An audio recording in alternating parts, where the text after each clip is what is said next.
past year, and it's heartwarming to see a lot of entrepreneurs really wanting to succeed.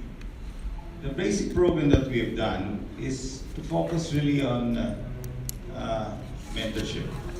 But then, as an entrepreneur, it's very important to know how to access money and how to access market, and that the 3M platform of Negosyo has been actually cascaded down to the level of the 10 ASEAN countries.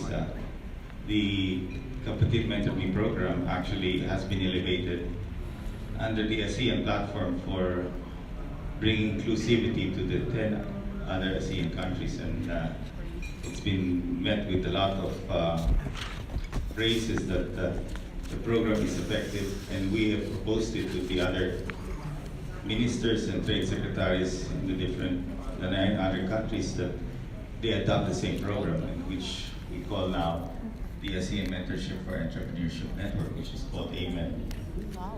So I met a lot of people, enablers like us who help micro-entrepreneurs who conform to the basic platform as well. No? And not to overemphasize it, that beyond a DTI or a Go Negosyo mentor, you should develop your own network of mentors. No? Because not every mentor will have the same advice. It will vary. It's like when you go to a doctor and you get an advice, you always take a second advice, depending on your kind of illness. And so it's always good to get different views.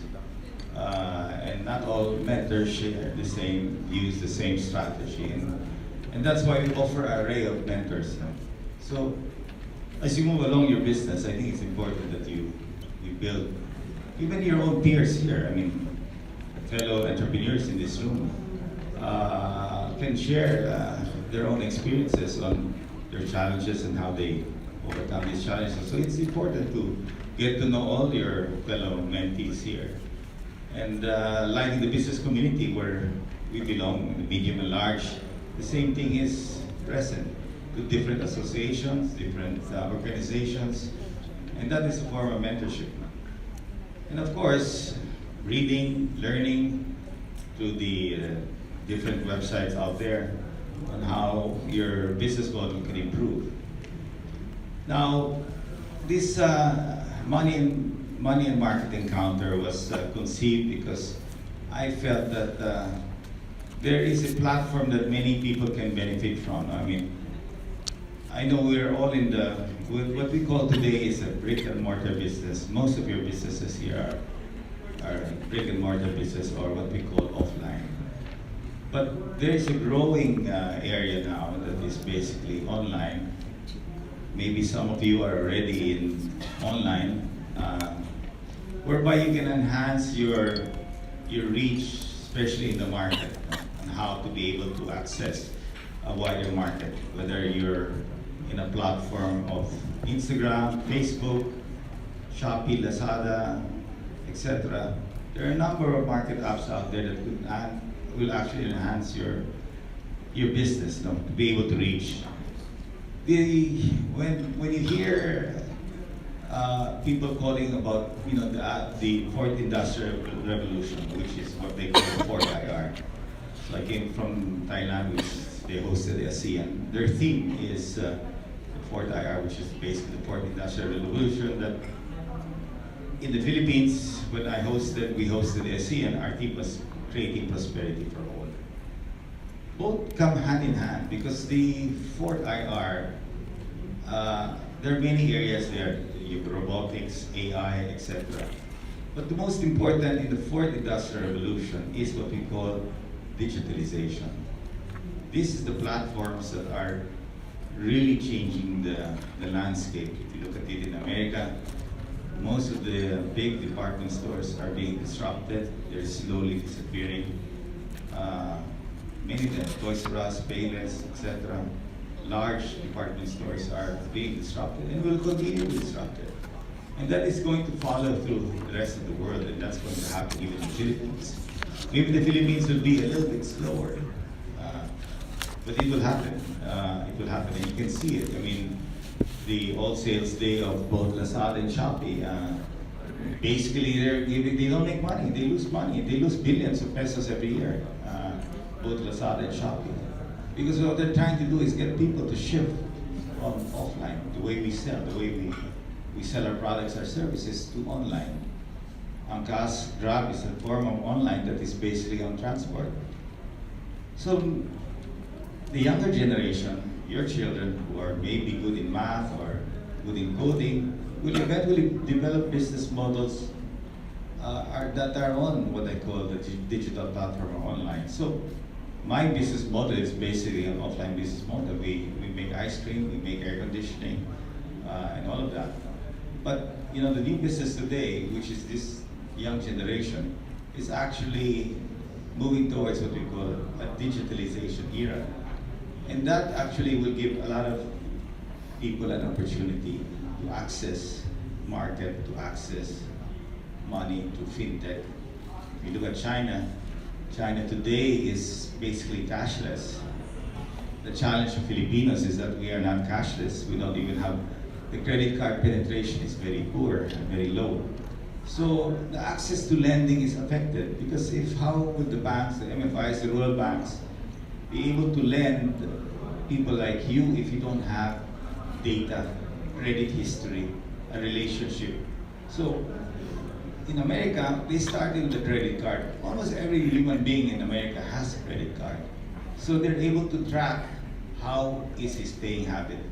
And because of that, they develop what they call a FICO score, which is a credit score. A credit score is important.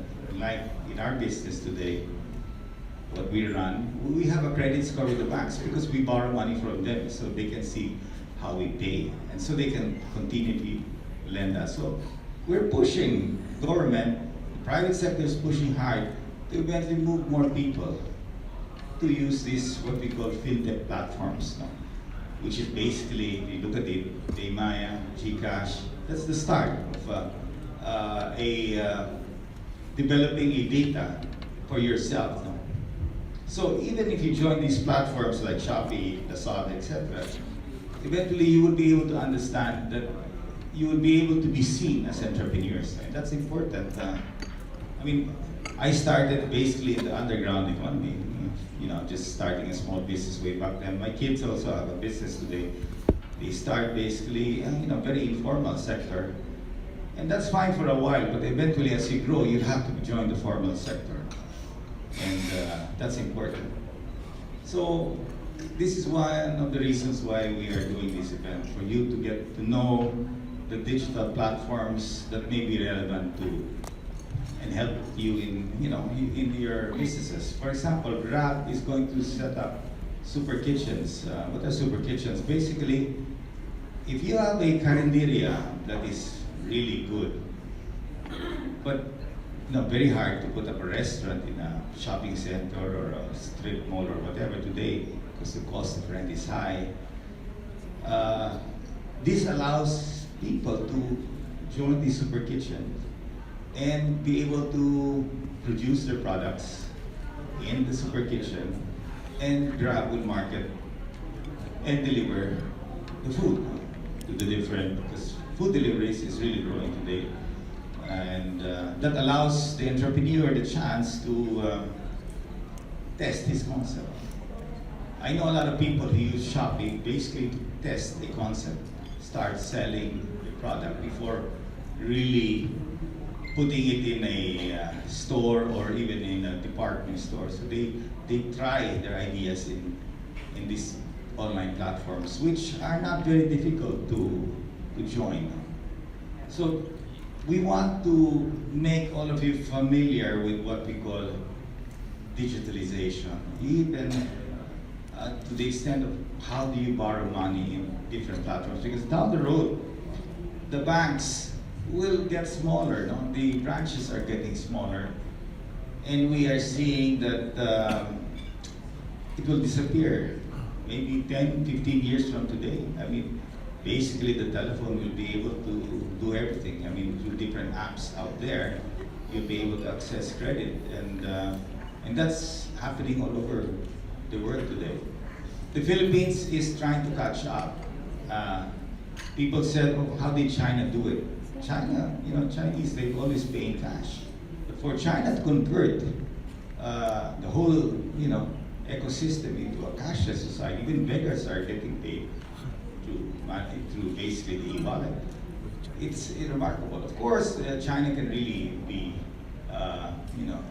dictatorial when it comes to that kind of a program, so they really push it hard. But then in the end, it has benefited a lot of their citizens because transaction flows can move faster.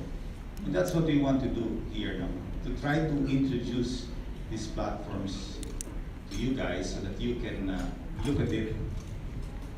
We had a sign-up event early this year in the World Trade that was attended by over 15,000 people, a lot who attended that event. And they were taught on how to use the different apps. And it was a good, eye-opening session for many of them.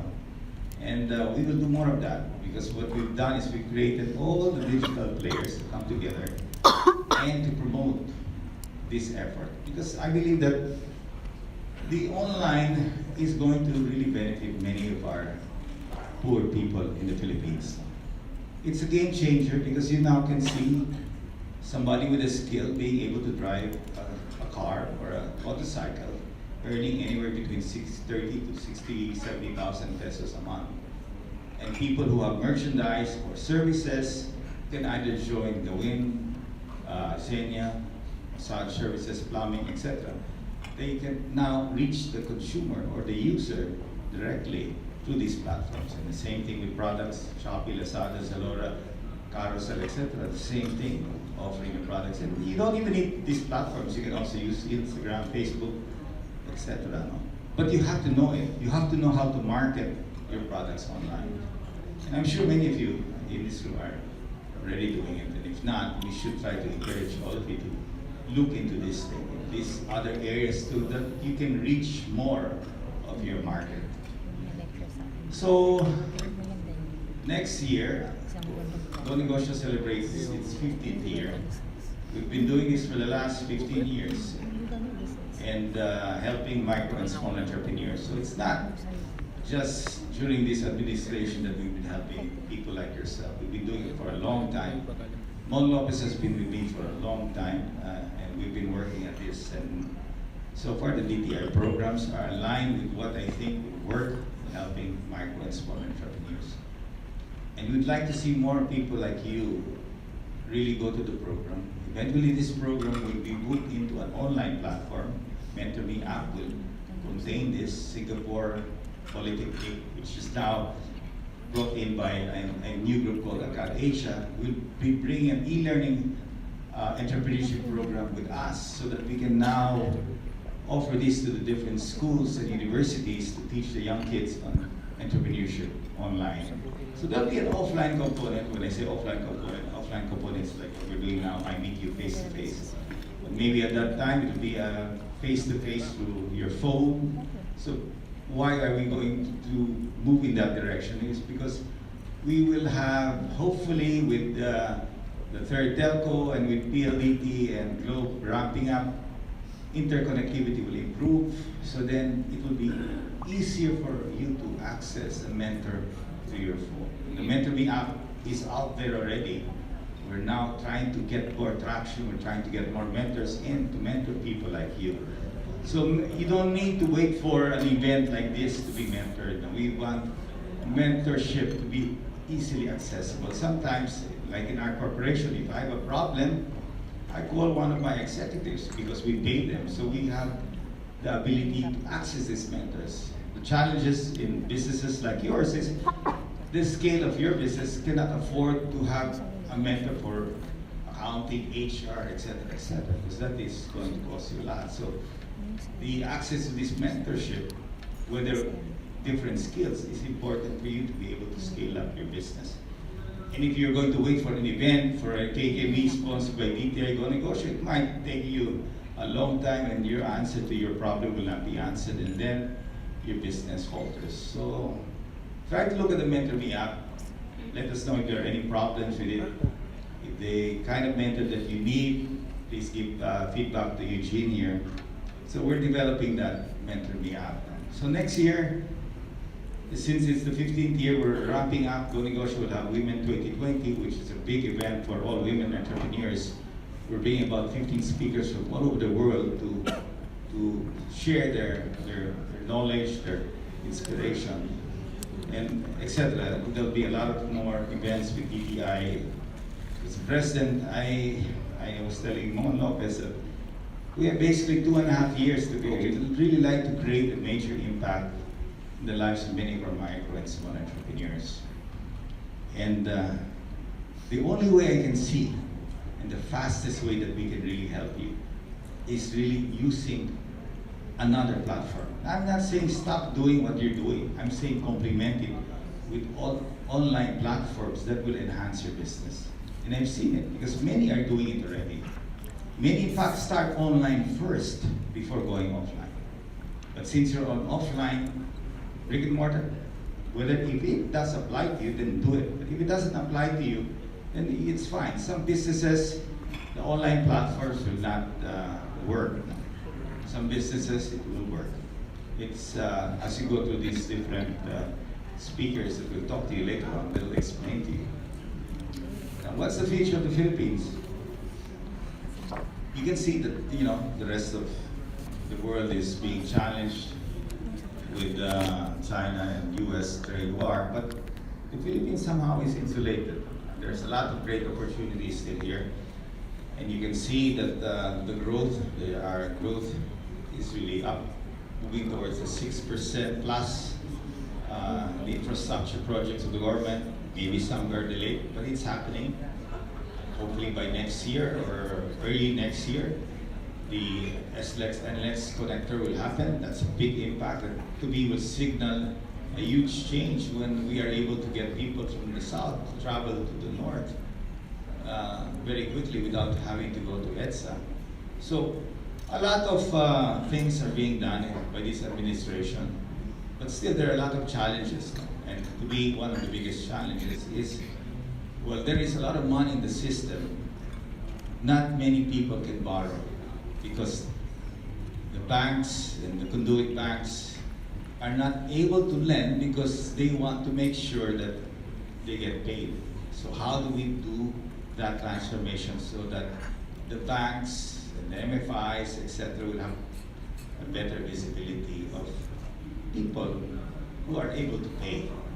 And then that can only be done through really fintech platforms and creating data for borrowers, for individuals. So that is a program that the private sector is trying to work on. The central bank and the secretaries are really open to the idea of this kind of transformation. So many of the big banks today are moving towards this platform. So eventually we will see, hopefully within the next, I'd say 2 years, where we really can see real impact on moving towards a cashless, because the private sector companies like us, Unilever, are trying to give our sari-sari stores, to the lenders, the top sari-sari stores we believe have good, because we have visibility, we know who buy from us. So we will now share that data of those micro entrepreneurs who qualify to be given credit. So that's the start of creating data. It's maybe a little bit of a crude way, but we will have to force entrepreneurs to adopt it, because it's going to be for their good in the long term.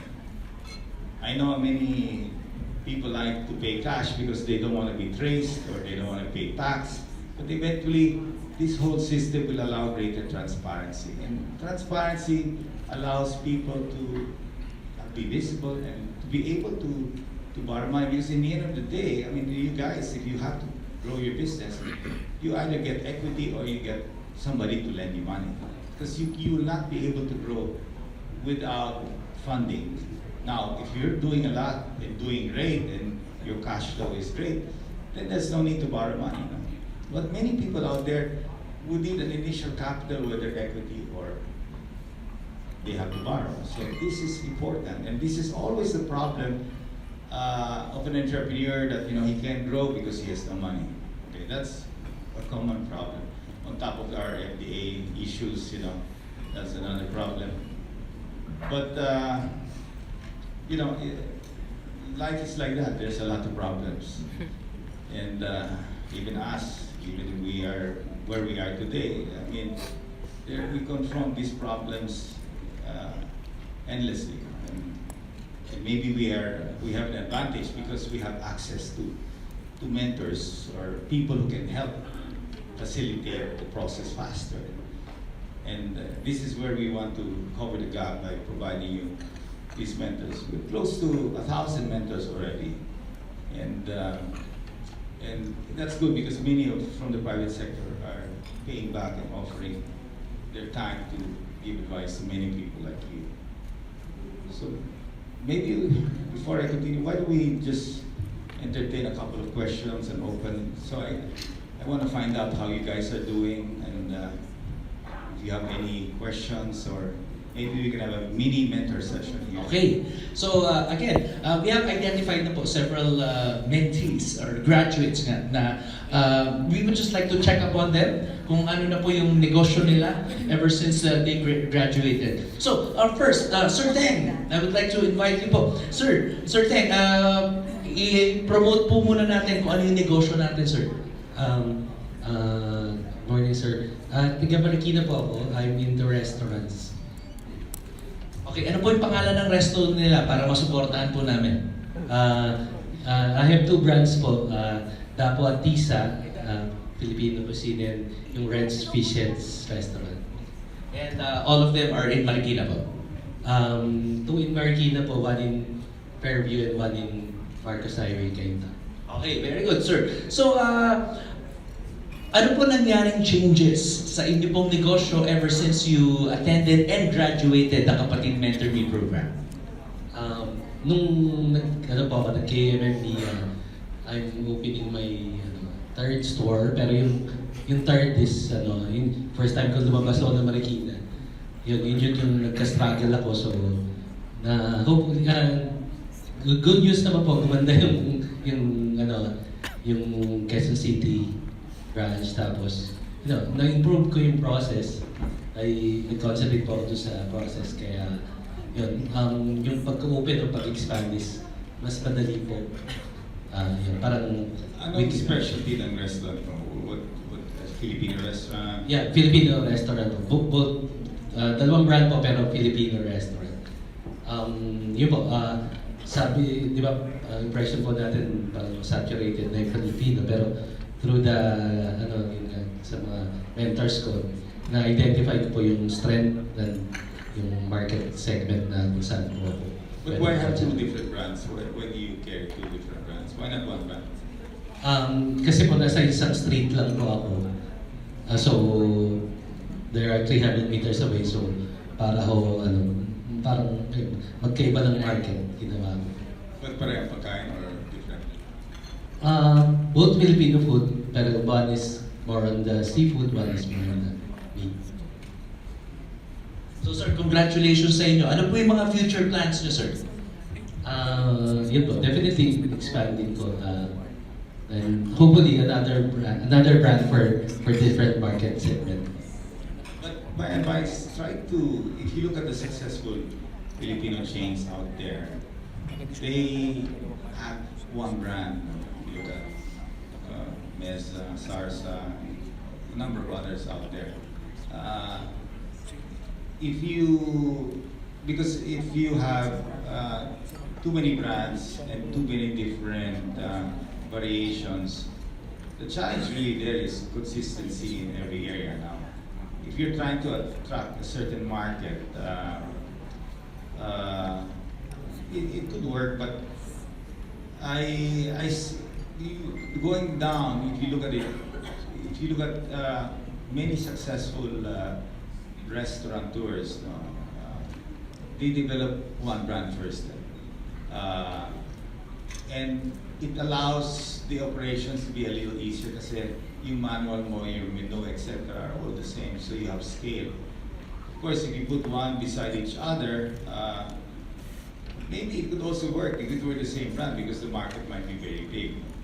You can add maybe a certain variety, but on the road kasi the value is in the brand. A multi-brand of Filipino restaurants becomes challenging. I mean, you can see, go back, Bali Fiesta, all of those different Filipino restaurants. One of the biggest Filipino restaurant brands now is MSMEs. So they franchise. They franchise MSMEs. They've now 85 stores that's owned by DTI. So, and then there's this by the Moments Group, but these are already at the higher level of something. So they started developing one brand. Kabalen, the same thing. So it will,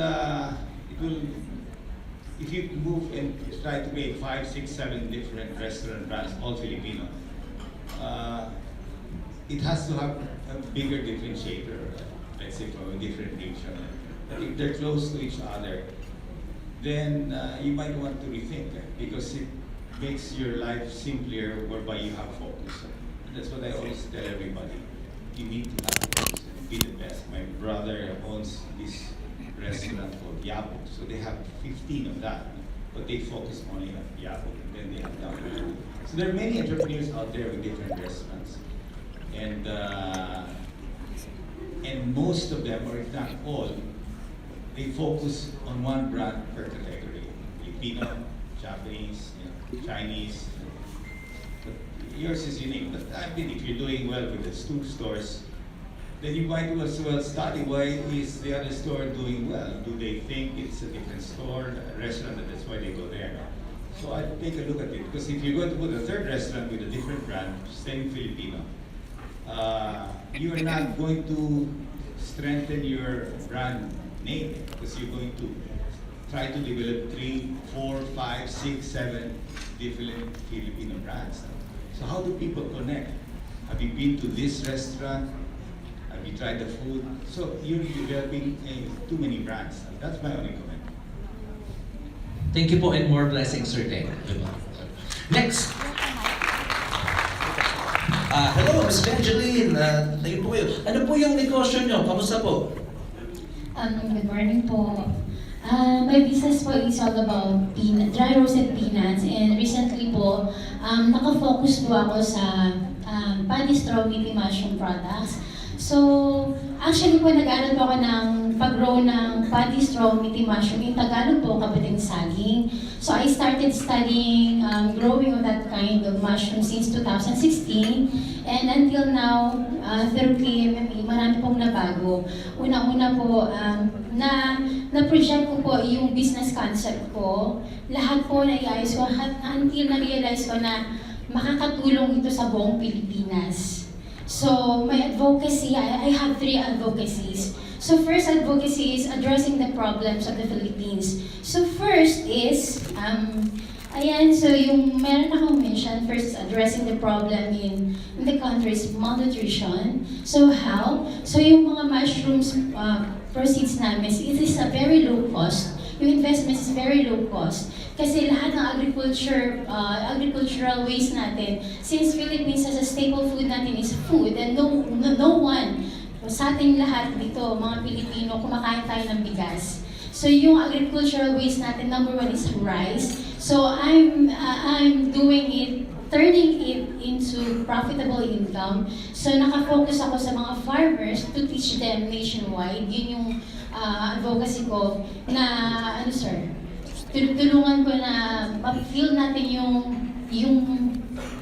90% na pag-i-import natin ng mga mushrooms. Gusto ko naman tulungan yung Philippines na yung local farmers mag-produce tayo using yung mga waste material natin ng agriculture. So, pangalawa po yung, nagpa-process po ako. Pinaprocess ko yung mushrooms namin into paddy straw meaty mushroom bagoong, and then paddy straw meaty mushroom adobo, and then Shanghai rolls, straw mushrooms din, and marami pa po.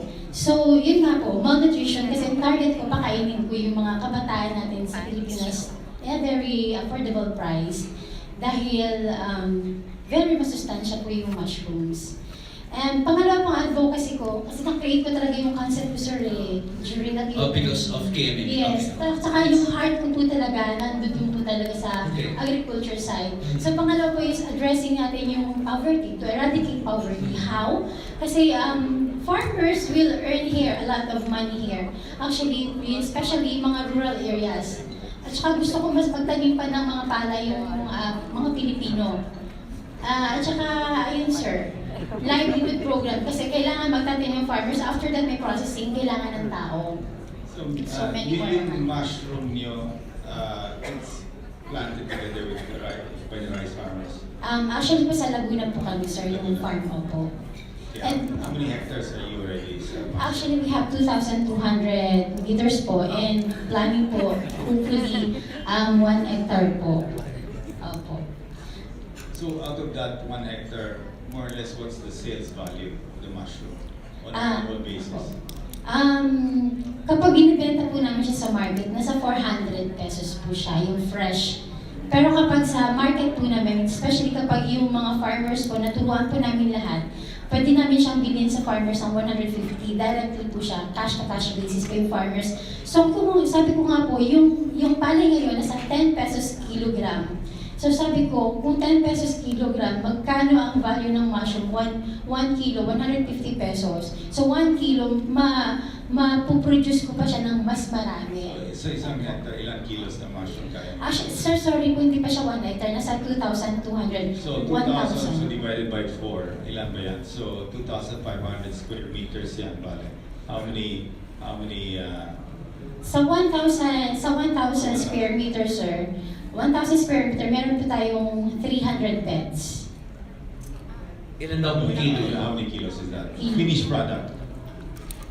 Sa isang bed po kasi, sir, nasa mga 3 kilos po. Isang bed, so, mag-compute na tayo, Ilang, sir. ilang pong beds? Ilang pong beds? 300 beds. 300 beds and then Sa per isang month? bed, mga 3 kilos. 3 to 5 kilos. Opo. So 900 kilos. Opo. Okay. Tapos, Times the selling price, di ba? More or Times. less.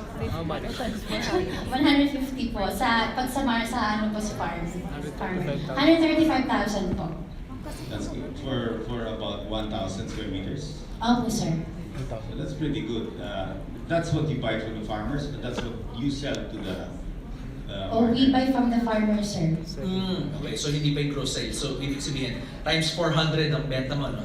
Yes po. Okay, sige. So kung dadalhin ko na po siya sa market, 400 pesos po. Kasi yung iba po kasi, binibili siya kapag sa mga hotel po yung mga binibili ng hotel ng mga 600, 700 ganyan po. Pero pag sa mga merkado po, yung palengke, 350 to 400 pesos. But we will buy it from the farmer kasi ako magtuturo sa kanila how to grow and monitor them. Bibilin ko ng 150. I think it's very good po at very helpful sa kanila. So, Yeah, that's a good business model. Just have to sharpen your numbers. No? Para makita. Kasi if you're able to do that, then this is what we're trying to help the farmers. So Negosyo is also working with DA, no? With William Dar. We try to help equip the farmers beyond rice. We're trying to get the farmers to switch from the ordinary palay to move into hybrid seeds, which will bring up their productivity to about 7 to 10 metric tons per hectare. But if you're saying that this is how much you can do for every 1,000 square meters, that's huge. No? But let's look at the numbers just to be sure. No? And if you really need help, you know, your focus sa anong area niya? Nasa Laguna po, sir. Opo. So you're starting with 1,000 square meters or 2,000 square meters. 2,000 square meter. That's good. congratulations po. And And more lastly- blessings. Yes, ma'am.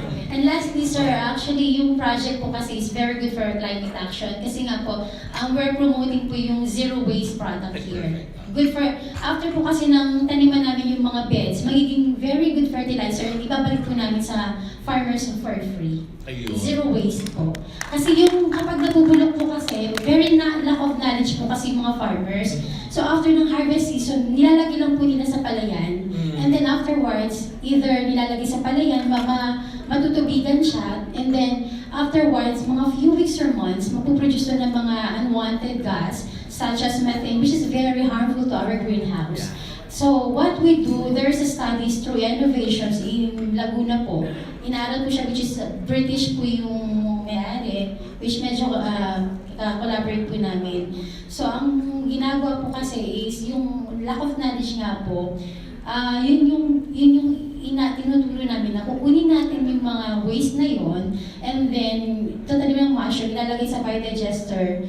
You can get the methane for biogas, and then afterward po, pwedeng gamitin natin locally. Medyo malaki na po siya, pero hindi pa naman po yun ang pinaka-goal ko, pero part po siya ng concept. Yeah. And then, yung pinaka-lastly po, yun nga po is good fertilizer. Yeah. Zero waste. Maybe Eugene or Suzy, can you get her name so we can attach her to a acting mentor, and then we'll see your model. It's Thank you, sir. Thank you. Makakatulong po sa Angat Pilipinas. Ayan. Pilipinas anak ka. Ayan. Tama yun, tama. Pero question lang, so yung sabihin, kasi according to our competition, ang yield niyo po is nasa 360,000 per harvest. Tuwing kailan po ang harvest niyo? Actually, ito po yung pinakamagandang balita dyan. Kasi ang palay, 3 months pa. 120 days to 3 months po siya, 5 months. But the mushroom is 14 days. Actually, yung pinheads niya, lalabas yung pinheads na mga 9 to 10 days, and then 11 days, mushroom na siya. Okay. 1 in the morning, and in the afternoon, magiging umbrella. So, walang waste po doon. So twice a Napakasarap. month ang harvest niya. So Yes. so 360,000 per harvest. Yes. That's times 2 pa. Opo, tapos Oh. i-export natin. Ayun, di ba excited si Ma'am? Opo. Gusto natin yan. Thank you very much and more blessings sa inyo. Thank you. Okay po. And congratulations at saka sa lahat po na gusto makipag-partner kay Ma'am. Diba? Diba? Laki palang kitaan eh, no? Okay po. So we are gonna go to this side. Hello Ma'am, good morning po sa inyo. Good morning. Good morning, sir. Nice to see you again. Good morning, everyone. I'm Jo from the Development Society. I represent Philippine Invention Plaza. Actually, I agree with Mr. Joey Concepcion that we really need funding. Kasi I have a 5 billion projection, but I'm still I'm just getting a 5 million deal. If unlike kung I have the funding, I can get yung 5 billion projection. Okay po. Just for everyone's knowledge, si Madam po, she represents Filipino inventors. At ito po mga inventions nila ay original po ito. Talagang they are, you have patents, di ba? From the IPO talaga. And right now, magbili nga po kayo ng at least 2 invention niyo po.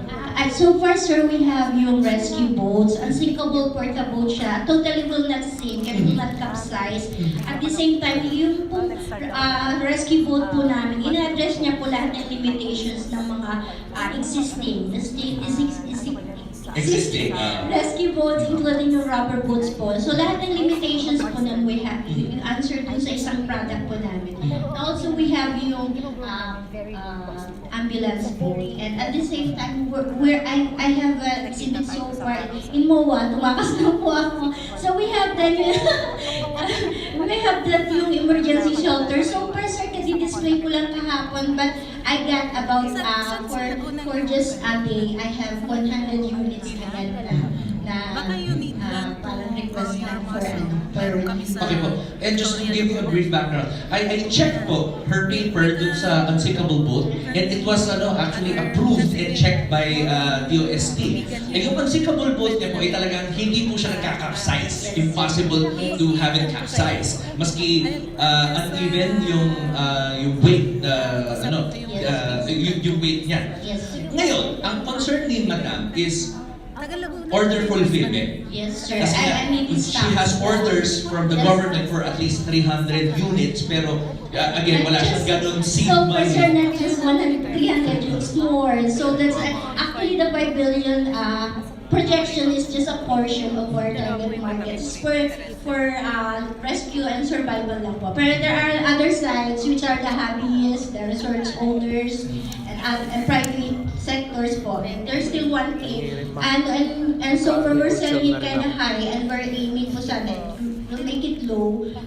Kasi we have so far course, manual production. So we're aiming for the motorized so that we can have more production. So ang yun ang concern niya right now, and perfect itong timing na pagpunta niyo dito, kasi nga she has concerns on order fulfillment. She doesn't have seed money to produce that much. Actually, sir, medyo na-busy lang po ako this past few months. Kasi po may anniversary po yung Filipino Inventors. Aking husband yung chairman. So ako, syempre, ang nakitang alalay. So ako yung paperworks and all, siya yung mga tawag dito invitations for the VIPs. But after nung pagbalik ko, ito lang recently na-disclose yung 1.5 million naman na deal per 2 units naman agad. So I need to fulfill that too, and yung mga existing ko po. So I have lots of products at hand right now. Yun nga, sir, I agree with you na funding talaga ang pinaka-problem. Lalo yung mga startup companies. Thank you so much for the sir, for the opportunity to represent ourselves. Your product kasi, you represent a lot of inventors. No, sir. We have our own. You have your own Yes, inventors. sir. So from that invention, you have to determine how you can scale it up. So you have a prototype, right? We're already in the mass commercialization side, sir. I have lots of pending orders that I cannot fulfill, just like what Sir PJ said. For That's what product? For this? for this, sir. I have waiting orders from NDRMC, Office of Civil Defense, Philippine Navy, Philippine Coast Guard, what else pa ba, sir? What the problem you have is, people. you need somebody to produce the product, right? We produce it, sir. Ang Pilipinas na yan. We're now having yung manual production pa lang. So that's our dilemma too, kasi we need to motorize it so that we can produce, kasi we're producing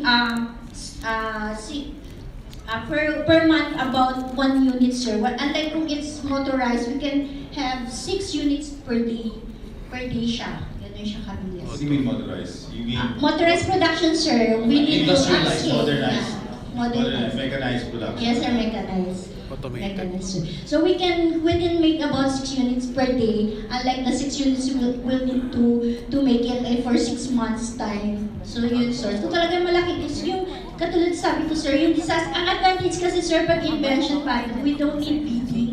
We can have that. Then we're secured by USD and Republic Act 7459. So we have lots of exemptions and privileges as inventors po.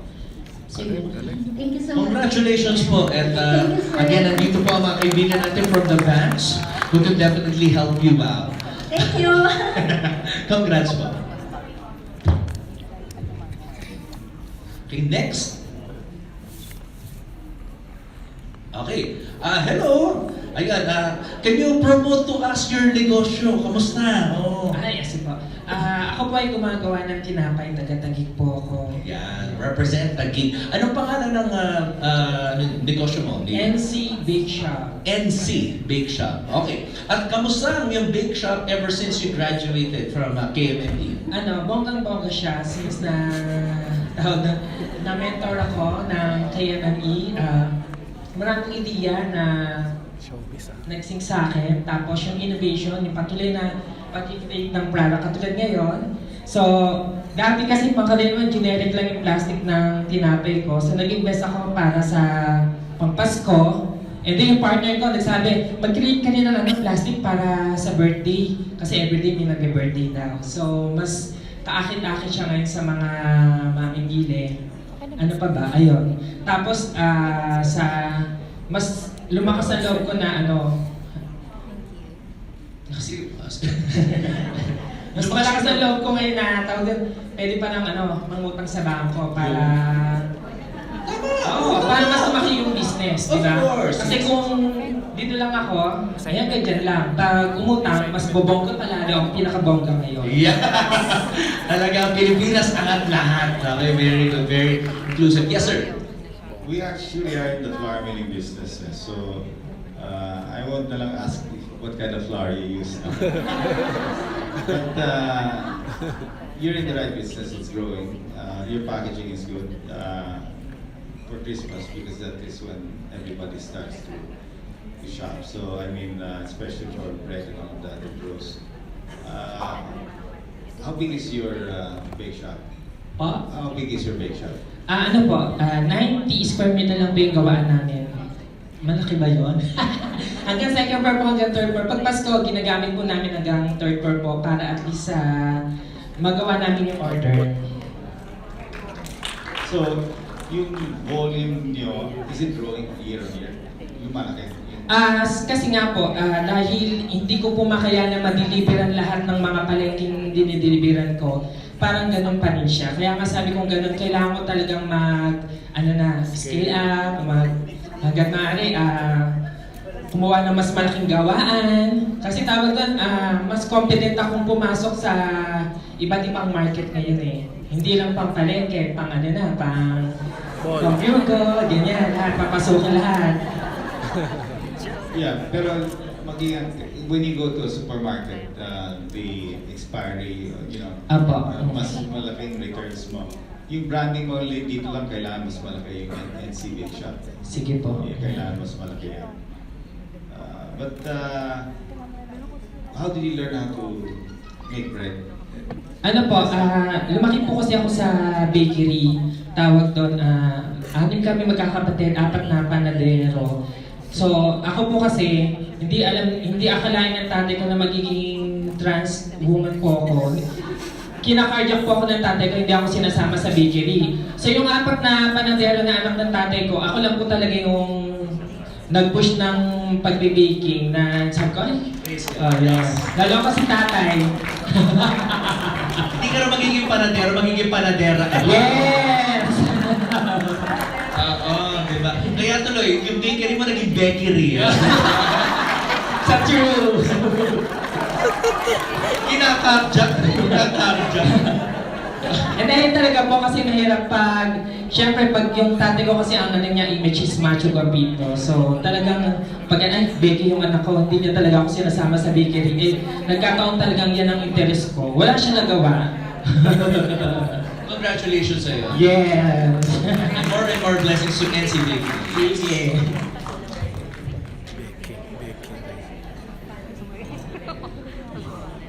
Okay po, one more. We have one more. Okay po, ito naman po, we will allot this for a testimonial or a question po. And we have Ms. Steph. Well, good morning po. Katulad doon nung taga Laguna, ako din po ay nagma-mushroom. Pero karamihan mo kasi na nagma-mushroom po ngayon, halos puro chicharon yung ginagawa. Anyway, ako po ay graduate din ng KMME last year. Ano po kayo? So anyway, ang pinaka-latest ko po na product as of now, kasi nga ayaw ko rin naman na, nandun na yung parang lahat na nagma-mushroom, gusto nila lahat chicharon. So gusto ko pong mapaiba naman. So what I did po, through DOST din and DTI help, meron nung akong coco mushroom vinegar. So, natutulungan ko po yung mga magnyunyog within Metro Manila po. Sa Marikina, binibili ko po yung sabaw ng nyog sa farmers, sa Qmart. Ginagawa ko po siya tawag ko sa kanya coco mushroom vinegar. Dahil kaya ako nagkaroon ng mushroom, yung extract po niya. Kasi kapag yung mushroom, ginagawa ko pong, kunyari, burger patty, longganisa. Binuboil ko kasi yung mushroom eh. So ginagawa ko dun sa anuhan po ng mushroom, is water na pinanggalingan ng boiled mushroom. Ginagawa ko po siya na liquor. Nililikor ko ho. Tapos ginujoin ko po dun sa kinukolekta ko na water ng coconut. Yun! Congratulations po. Question, I just wanna know, meron po bang ibang gumagawa niyan? At kung wala, nakapatent po ba yan sa inyo? Sa ngayon po, ang alam ko na gumagawa, puro coco vinegar. Pero yung incorporate ko yung mushroom, parang ako po siguro yung una. So I plan to, ipapa-IPO ko po, kasi baka magaya. Yes. But, so this is already in the market, wala pa? Wala pa pong market. Inaayos ko po yung, pinapa-analyze ko po sa, yung kanyang content. Pero yung, as far as yung acidity po, natulungan na po ako ng DOST. Meron sila kasing parang invention din na para bumilis yung, yung pag-asim. So ito po ay walang chemical. Lahat ito natural. So sa ngayon po, nakaka-harvest na po ako ng 50 liters a day. So I hope na pagka na-approve na ho sa FDA, actually meron na po akong license to operate. Natulungan din po ako ng DTI. Nagsa-seminar din po ako sa Mushroom vinegar. kasi with DTI and sa ngayon Ano mushroom po yung kanya? meron na po akong license to operate. Ang gagawin na lang po dyan sa product na yan, pagka na-okay na yung analysis, ay yung pong CPR. Yun. Pagka, I hope pagka naging okay po lahat. At saka sir, ang plano ko nga pala, kasi ang mahal po nung container. So ang plano ko sa Marikina, taga Marikina po ako. Ang plano ko, magkaroon ako ng yung refilling station ng vinegar na yan. Para, kunyari, makakamenos ng 10 pesos ang magdadala ng sariling kunyari, kung ibibenta ko yan ng 80 pesos for Mushroom instance vinegar lang po sa kanya. per liter, pwede kong ibigay sa kanila ng 70 or even 65, parang gano'n. Kung meron silang sarili. But the refilling station, you'll have to be careful and maintain the quality and the size. Yes po. Because you'll be selling that by bulk to Yes. the vendors, whether it's in the palengke or kasi that you'll have to think of how you can Yes. preserve that. Baka mamaya haluin ng iba ng water or whatever. So you'll have Ang to- plano ko po kasi sir, yung kami mismo, yung hindi naman ipapaano sa So iba. kayo magbibenta. Kami po mismo po yung magbibenta. And ano naman po, na-check naman na po yun ng FDA actually, approve na po yung Pero yung reach location. nyo, kung ikaw lang magbibenta nun, you'll not be able to reach more people. So, I'd still think of how to come out with this. Anyway, Okay. people will, and then if you want to do the refilling, continue, you can do it if you're doing it on, but you will not be able to reach the market Ayun nga if po. ikaw lang magbibenta nito. You remain a very Yes, small that's right. business. Kailangan Have you tested distribution. the quality Oh, versus distributors. others? What's the advantage? Yes po sir, yung acidity po niyan halos kaano po ng brag eh. Maabot po siya ng 5, yung acidity po niya, maabot po ng 5%. So, maganda naman po siya so far. So lower acidity than the local brands. Actually, hindi ang acidity po na sa market dapat 4. Even ang DOST po, sa FDA, sabi nila, dapat ma-reach ko yung 4, and nare-reach ko po yung 5. So parang brag po yung Parang brag. niya po. Parang brand. Okay yun. And then eventually you can market this online, basically. Yes po So sir. you can reach a bigger market. There Yes. might be wholesalers who will be able to buy from you. Yes, thank you so much po. Thank you so much po sa inyo, di ba? More and more blessings to your company. Ano pong pangalan ng mismong kumpanya niyo po? TJ Milky Mushroom Company po. TJ Milky Mushroom Company. Milky Thank you. mushroom. Ibang klase ng mushroom. Milky. Yeah. Anyway, I'd like to thank all of Kapal you. yun naman. And if you need any mentoring help, try to access the Mentor Me app. Eugene is here who can really provide you on how to download the app. This program will continue way beyond even this administration. We've gone through so many administrations for or against us, and Negosyos continue to help many people like you. And I know success is pretty challenging. I mean, I've gone through it myself, but never say it's impossible. I was able to challenge Coca-Cola and become the #1 cola and soda business to Coke for over $400 million. Today, Selecta is now a 15 billion company, now 85% of the market. When I bought that company, it was only 20 million pesos, owned by the Arce family many years back. So, in my case, we were medium to large, challenging the super large. In your case, you're micro small, some of you are already medium sized. It's never say it's impossible to succeed in life. Because the basic premise really is, what is your mindset there? And many of you who've shared your experience here, shows to me that you are, passionate and optimistic. And despite the challenges that we all face in running a business, and there will always be challenges.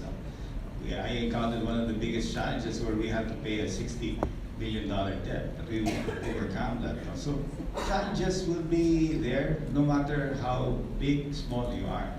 But remain focused, be optimistic, be passionate, and perseverance. And of course, always look at your business model. Try to see how you can improve your business model. That's what we do. Because everybody will want to be successful. Everybody in this room, you might be competitors with one another. So success is determined by those who really have that right character, vision, and focus. You know, I always say focus, even with your bake shop.